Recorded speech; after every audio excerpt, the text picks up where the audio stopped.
So my goofy self accidentally deleted all my content from like the last 2 days or so on accident. So here we go. We're about to do some renovation of the workout space so that you guys can have a couple different phone angles and whatnot while we're outside. So come with me while we figure this out. Okay, check 1, 2, cool. Okay, so while this video is going on, I thought it would be a decent idea to talk about something while we just look at some boring stuff of me just trying to figure out my life when it comes to this little project. And the first thing that I thought of was, well, like, how do other parents do self-care when it comes to parenting and doing it on a day-to-day? How do other parents establish self-care, and what does self-care look like? For me personally, self-care looks like anything relating to time to myself, or just time to give my brain a second to relax. Some people may call napping self-care, but personally I call napping a form of rest and relaxation that's needed, especially if your body's telling you like you need to relax. So it's kind of tricky to say that napping is self-care, but in terms of other forms of self-care, do you guys consider like fitness self-care? Do you guys consider like feeding your inner child self-care? What do you guys see as self-care? And then how do you go about it? Because for me personally, going about self-care sometimes comes off as a chore, accidentally, but it can also be something that is used to kind of be rewarding in a sense. So I know like some people use like masseuses or going to like a massage or something like that as a form of self-care, which can be, I guess, very relaxing and soothing, which I actually want to try and use as a content idea. But yeah, so like self-care in that sense, or even self-care in the sense of reading one of your favorite books or watching a favorite movie. Now that I think about it, when it comes to self-care, I like to watch like movies on my off time sometimes. I like to watch anime. I am an anime lover, so if you guys have any good animes that you can recommend, I would highly appreciate it. Same with manga. I would really appreciate the read, because I do enjoy those too. So yeah, anyways, those kind of little moments in life where I get those couple minutes to just sit down and enjoy that time, I actually do enjoy, so I find that very helpful when it comes to self-care. But yeah, I also find time sitting down with Ez and like doing some sort of project or anything to that degree as a form of self-care as well. So I guess it would kind of just depend in what you see as self-care and how you go about it as a person or as an individual, whatever your situation may be. And then on top of that, what do you guys like to do to decompress at the end of a long day or at the end of any day? As you can see, I just poured myself a beverage while I'm trying to sit here and do this project, and there's nothing wrong with that in my eyes, especially if you're constantly on go and you're just always moving and you're always going. There's nothing wrong with things in moderation as long as it's kept at moderation, right? So what do you guys like to do to decompress?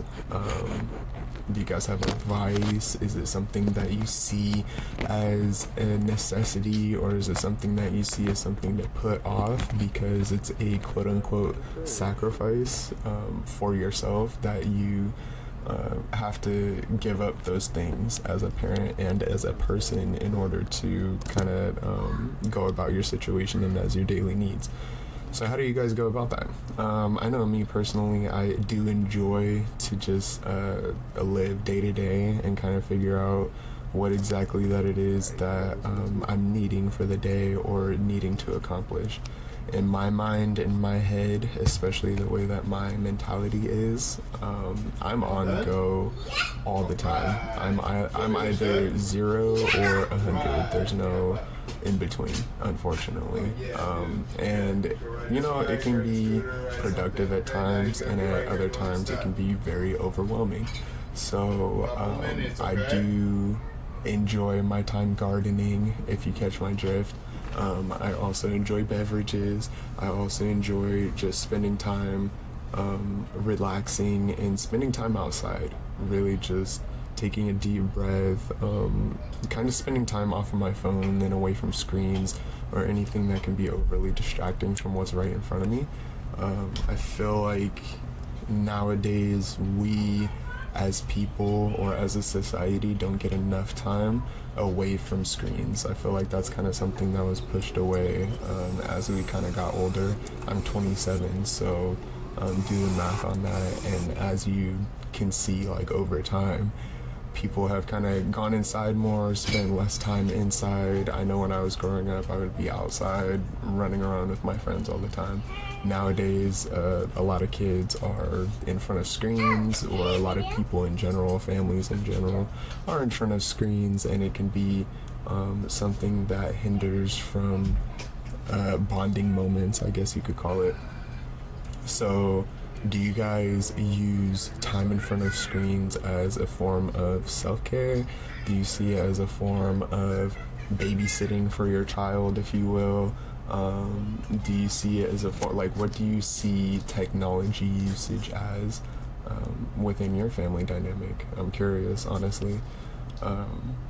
I will be happy to admit that my kid definitely has an iPad that he uses. Daddy's gonna check something inside real quick, okay? I set a timer for it. Down here, please. Once that timer's done, he takes his break or whatever away from the screen.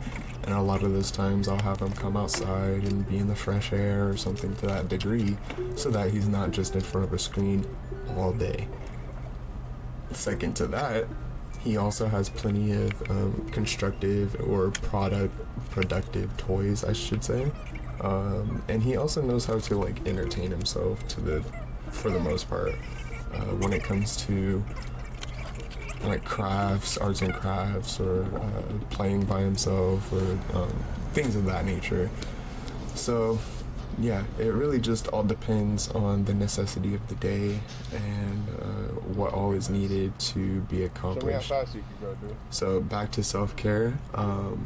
Does self-care for you guys kind of look like routines on a day-to-day basis?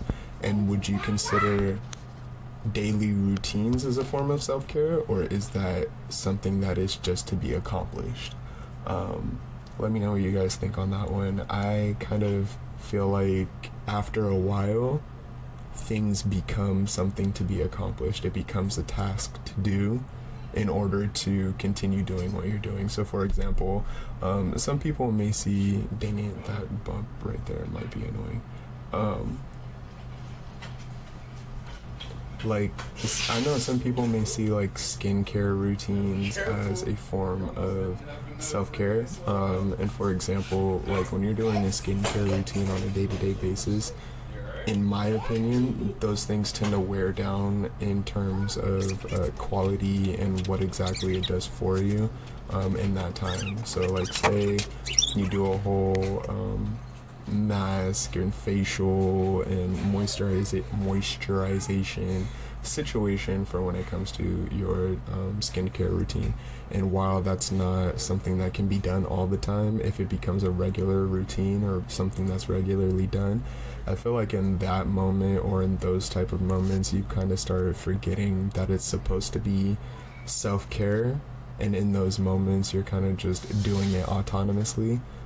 Which is fine. It's okay that happens, you know, because caring for yourself kind of turns into that if you're doing it all the time. However, I think the impact portion of it that we're looking for isn't taken as seriously.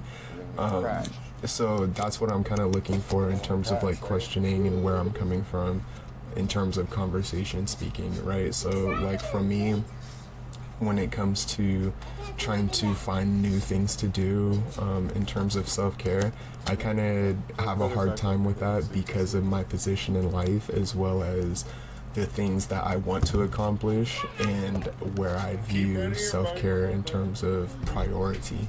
right? Because some people don't prioritize self-care. Sometimes we have a lot of things going on in life to where those things aren't necessarily put to the forefront of our mind, which is okay. Again, everybody's different, but what I'm saying is, how do you cope with that, right? How do you get around those loopholes? What do you do to figure those things out? Or do you feel like you're able to figure those things out? Are there times where you're just like, damn, I'm really struggling with this. I don't know how to get around this. Have you ever had a point in time where you're trying to figure out what exactly is it that I need as a person or as a parent in order for me to get through this point in time? And those things tend to fall in the conversation or in the container of self-care, because we're kind of just going through all these motions and the chaos of life and drama and all this yada yada yada, that we're forgetting to take care of ourselves. We're giving all this energy to everything else instead of ourselves. So again, self-care, what does that look like, right? Personally, I feel like within this point in my life, where I'm at in life, I'm trying to figure out how to incorporate self-care as a means of reward, while also making it something that is memorable and something that is taken and held in a grateful aspect or a grateful mentality, meaning taking it for what it is and being mindful in the moment of it, right? Because sometimes we forget to be mindful and be like, wow, this is actually really nice, and enjoying the little things that come with it. So that's kind of where I was mentioning like a masseuse earlier, or going for a hike or going out and just experiencing something new, right? What does self-care look like to you as a person? And that might be something that's really hard for you to think about, especially, I know, as like busy people, it's very difficult to even consider what it is that's needed for ourselves, due to the necessity of trying to figure out what's needed for everybody else surrounding us, especially as parents. When our kids need groceries, when our kids need clothes, when our kids need X, Y, and Z, our first thought, most parents' first thoughts, I should say, is, okay, how can we provide this in a means that is rational and or logical in terms of our situation, right? We don't want to ball out and put ourselves in a predicament as parents to where we're not able to provide further. So it becomes a tricky, slippery slope of trying to figure out what exactly is it that we can do and what exactly is it that we can do for ourselves. So we're trying to figure out, okay, in terms of our kids and our family, what needs to happen here in terms of responsibility. And then coming back to ourselves, it's like, wow, okay, so how do I care for myself in this moment where everybody else is essentially relying on me to figure out what I need and what they need to get past where they're at in life. So it's a very interesting concept, in my opinion, and that's again why I wanted to talk about self-care for this video, because for a long time, especially as a younger parent, I had Ezreal when I was 21, and then I had my daughter when I was 24, I want to say 23, 24. So as I was still at a point in life where I was trying to figure out what exactly it is that I wanted and where I was trying to go in life as well, on top of dealing with a lot of the dramas that came with being a parent. So especially a new parent, and especially a new parent with multiple situations going on. I will dive into those sorts of things in another video, but I just wanted to throw that out there to where it was like, wow, okay, I had a lot of stuff on my plate at the time, and self-care did not at all seem like a priority whatsoever. If anything, self-care was something to kind of laugh at and kind of joke about, being like, what's that? Like, what do you mean self-care? Who's self? Like, so it kind of fell into one of those things where we had to figure out, and I say we, meaning me, had to figure out what exactly self-care looked like and how we were going to go about it in a way that was beneficial for everybody involved, including myself and my son. So I had to start looking at what it was that I needed. One of the initial things that I needed was time to myself. I needed to be able to step away, whether it was for 5 minutes, 10 minutes, whatever the case is, and just be able to breathe. I just need a breath sometimes. I just need to be able to just like that. And so I started finding that out about myself, which is fine, especially as a younger parent. But when you're a younger parent needing those things, and when your child is younger in your face all the time, it's very tricky to find that time away from your child in order to be able to have that time. So for me personally, nights were very beneficial to me. After he would go to bed, I would stay up for, a couple hours or whatever the case was, and I would just decompress in the best way that I could. I would, shower, listen to music that I wouldn't necessarily have on around him, watch my videos, whatever the case may be. I would try not to spend so much time on the phone, but I would also try to, tickle that itch as needing my mind to be somewhere else. So that went on for a while, honestly.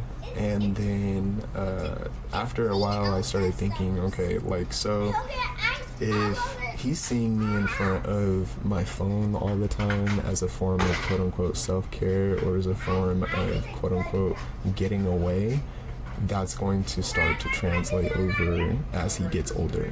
So then I had to start looking at other things to do that weren't in front of a screen, essentially. And luckily at the time I had to go through surgery. So yeah, especially for me after surgery, it was very tricky to come out of that routine of being on my phone, because while you're recovering from surgery, you're kind of just sitting there.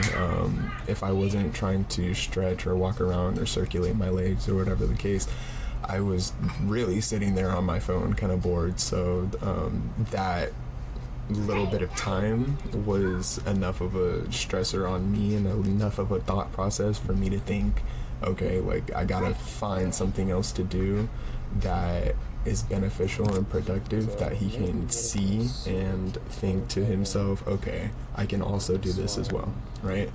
So that's sort of where the fitness aspect, I guess you could say, of my life comes into play, because not only was I sitting here recovering from surgery, but I was thinking, okay, so if my kid is going to be looking at me and he's going to be watching me throughout his entire life, and I want to set a solid foundation for what you should be doing as a grown-ass man with some discipline, right? So that's where we're at in life, and that's why I'm asking you guys as parents and or viewers, watchers, guardians, whatever you want to call yourselves as being, asking the questions of what does self-care look like for you. Self-care is so important, especially in this day and age and in our society. Again, I keep bringing it to screens and technology because the fact of the matter is technology is quite literally everywhere and growing so rapidly that it's something that we're not necessarily going to be able to escape from. So I guess my thought process and my questioning comes into being, what do you guys do to escape the matrix? What do you guys do to escape the rabbit hole that is, right? We are all invested in some form or fashion with some level of technology, right? So what do you guys do to step away, to unplug, to, unwind and do what you need to do as parents, guardians, teachers even? I don't care what you are. What do you guys do in a form of self-care? These things are super important, and honestly, I think about it all the time. One of the funniest, not funnest things, but one of the regular things that I tend to do, honestly, is kind of sit outside and just sit in the sun and not necessarily stare at the sun. What the hell? But I like to walk around and then be very intentional with my breathing. I like to count breaths. It's called one of my favorite breathing techniques is called box breathing. 4 seconds in, hold for 4 seconds, 4 seconds out, and hold for 4 seconds, and you continue with that, and it actually helps, you know, bring you back down and ground you back to a decent level. So, you know, if you guys ever have issues with anxiety or anything like that, it's a very powerful tool. But yeah, so like, I guess that comes in the form of self-care as well too, just understanding how to regulate yourself. If you guys have anxiety issues or depressive issues, how do you guys regulate yourselves in those moments as well? Because those things comes in waves, and a lot of times we can't guarantee when those waves are gonna come. So I guess a better question on top of the question that I'm asking: how do you guys regulate in terms of chaotic times when you're having a stressful moment with your kids, with your partner, or whatever the case may be? How do you turn that into your self-care? And then how do you implement your self-care into ensuring that you're able to regulate and go about what you need to be doing as a productive member of society? Hopefully, I hope everybody here is a productive member of society. If not, you know, gang type shit. But yeah, how do you guys do what you're doing? I'm always curious to know other people's thought processes, except I can't reach out to everybody as much as I would like to, and I always like gathering information from other people. So if you guys have any ideas, tips, tricks, whatever the case may be, in terms of self-care, in terms of being a parent, trying to self-care, in terms of having children that are very young and needing to find that time to step away and regulate oneself. What do you do? How do you do it? And how do you find that it best suits you for your situation? And then how do you find that it best suits you for your overall health and wellness? And if this type of thing affects your family as well, like your energies or whatnot, how does your regulation of yourself affect your family after the fact? And then how do you go about it? So yeah, I think those are all important things. If you guys made it this far, I really appreciate you listening to all my stumbling and ranting. I am trying to get better at this whole content thing. So yeah, I really appreciate you guys. Thanks for watching. Make sure to like, comment, and subscribe. And I will see you guys on the next video. Thanks so much.